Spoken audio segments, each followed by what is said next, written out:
Bismillahirrahmanirrahim. Assalamualaikum warahmatullahi wabarakatuh. Alhamdulillah, alhamdulillahilladzi nawwara qulubal mu'minina bil ma'rifah fatma'annat qulubuhum bit tauhid. Allahumma salli ala sayyidina Muhammad wa ala alihi wa ashabihi alladhina amanu wa 'amilus salihat ila yaumil mau'ud. Amma ba'd. Dewan juri yang dirahmati Allah, hadirin sekalian yang dirindukan Rasulullah, puji serta syukur marilah kita panjatkan kehadirat ilahi Rabbi yang kekuasaannya tak tertandingi, dan hanya kepadanya lah kita berserah diri. Salawat beriringkan salam mudah-mudahan senantiasa mengalir deras kepada sesosok manusia budiman, sang pendobrak kebatilan, pembawa ad-dinul Islam, agama keselamatan. Ialah yang tak lain dan tak bukan, beliau adalah junjungan kita, baginda Nabi besar Muhammad sallallahu alaihi wasallam. Mudah-mudahan kita akan menjadi umatnya yang akan mendapatkan syafaatnya di yaumil akhir nanti. Amin, amin, ya rabbal alamin. Hadirin wal hadirat rahimakumullah, dapat kita sadari perkembangan teknologi begitu marak terjadi. Dahulu kita perlu pergi ke sana kemari untuk mendapatkan informasi, namun kini hanya dengan satu kali klik saja ribuan informasi sudah mengantri. Dahulu kita perlu berdesak-desakan untuk mendapatkan barang, namun sekarang kita hanya perlu menunggu dan barang itu pun sudah sampai di depan. Hal-hal tersebut terjadi di sebuah era di mana teknologi adalah kawan dan barang digital tak dapat jauh dari genggaman. Dan era tersebut ialah era digital. Di era ini, peran anak bangsa sangatlah dibutuhkan oleh agama maupun tanah air tercinta. Oleh karena itu, izinkanlah saya menyampaikan sebuah tausiah mengenai kiprah anak bangsa dalam kemajuan teknologi dengan mengembangkan kreativitas dan inovasi. Hadirin sekalian yang berbahagia, dengan berkembangnya teknologi, segalanya terasa menjadi semakin lebih mudah. Apapun menjadi lebih cepat, tak perlu lagi kesana kemari membawa alamat. Namun sayang seribu sayang, dengannya pula kita menjadi semakin kufur nikmat. Padahal Allah Subhanahu wa taala telah berfirman pada surah Ibrahim ayat 7 yang berbunyi, A'udzu billahi minasyaitonir rajim. Bismillahirrahmanirrahim. Wa idz ta'adzana rabbukum la in syakartum la azidannakum wa la in kafartum inna 'adzabi lasyadid.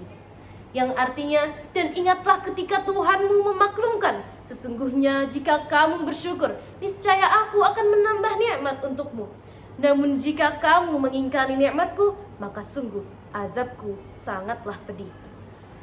Pada ayat tersebut dapat kita ketahui bahwa Allah Subhanahu wa taala memerintahkan kita untuk mensyukuri segala nikmat yang telah Allah berikan, termasuk juga nikmat kemajuan teknologi. Dan sebagai anak bangsa, sudah sepantasnya kita mensyukuri nikmat Allah dengan memanfaatkan segala kemajuan teknologi yang terjadi saat ini. Hadirin yang insya Allah selalu bersyukur, di era sekarang anak bangsa yang dibutuhkan adalah anak bangsa yang kreatif dan juga inovatif. Anak bangsa yang kreatif dan inovatif dapat menghasilkan hal yang dapat memengaruhi pola pikir masyarakat. Jika hal yang dihasilkan adalah hal yang positif, baik untuk bangsa dan tentunya tidak bertentangan dengan syariat Islam, maka insya Allah dengan kekuatan anak bangsa itulah negeri ini akan maju. Lalu apa bentuk kreativitas dan inovasi yang dapat kita kembangkan dan kita sumbangkan kepada bangsa ini? Pertama, Rasulullah sallallahu alaihi wasallam pernah bersabda, "Idza mata banu Adam inqata'a 'amaluhu illa min thalathin, shadaqatin jariyatin aw 'ilmin yantafa'u bih aw waladin shalihin yad'u lahu." Rawahu Muslim.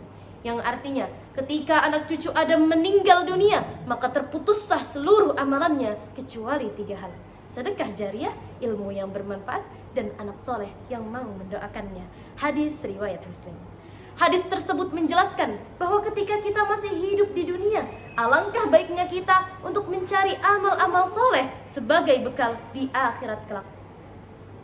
Hadirin sekalian yang berbahagia, Indonesia dengan segala kekayaan dan keberagamannya tidak membutuhkan Superman maupun Iron Man.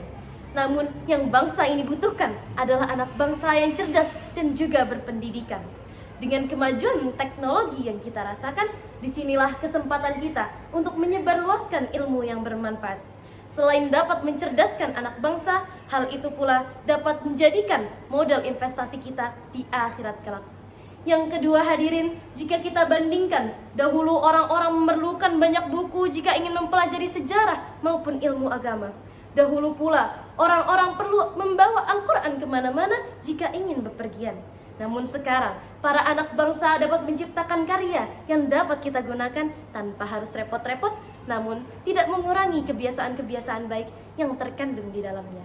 Al-Quran digital, aplikasi-aplikasi yang terkait dengan hukum-hukum Islam, bahkan permainan-permainan yang terdapat nilai-nilai akhlaknya. Itu semua adalah contoh karya anak bangsa yang dapat kita kembangkan. Selain dapat memajukan ekonomi Indonesia, hal itu pula dapat mewujudkan sumber daya manusia yang memiliki edukasi.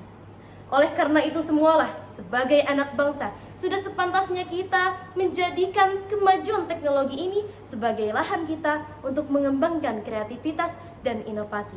Dengan demikian, maka insya Allah kita akan menjadi hambanya yang selalu bersyukur dan tak pernah kufur.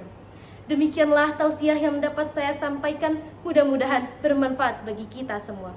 Saya mengucapkan terima kasih yang sebanyak-banyaknya dan meminta maaf yang sebesar-besarnya. Jika pedang melukai tubuh, masih ada harapan untuk sembuh. Jika lidah melukai hati, kemana obat akan dicari? Sebelum mengakhiri tausiah ini, izinkanlah saya menyampaikan sebuah pantun. Sapi berlari dikejar kuda, kuda terjatuh, tertabrak angsa. Dengan segala perkembangan teknologi yang ada, tetaplah berkarya, hai anak bangsa. Wabillahi taufiq wal hidayah. Assalamualaikum warahmatullahi wabarakatuh.